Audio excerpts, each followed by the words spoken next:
Tara, gawa tayong butter garlic bread. Easy lang to mga soy. Bali, hinalang natin sa apoy yung garlic mga soy. At tapos babalatan natin yan. Tsaka natin pipirituin para lumambot mga soy. Nag-ready na nga tayong mantika. Tapos ilalagay na natin yung bawang. Antayin lang natin lumambot.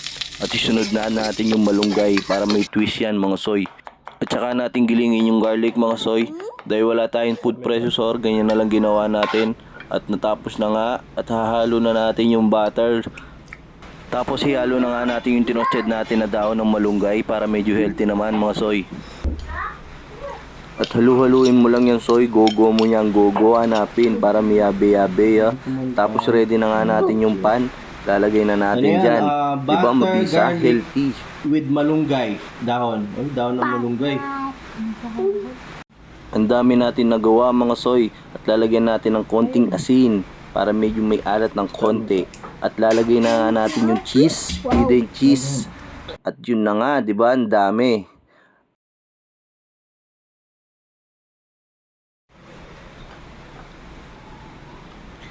At isasalang natin sa ating kawali.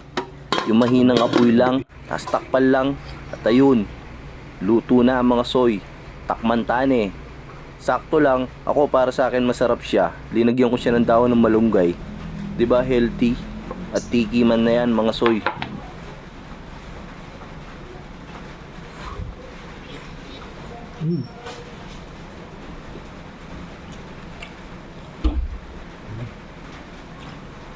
Yaman da?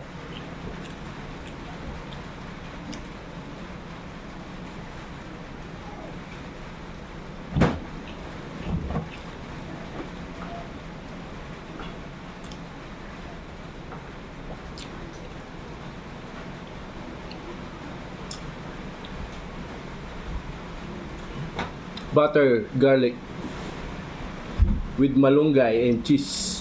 Ah, yaman.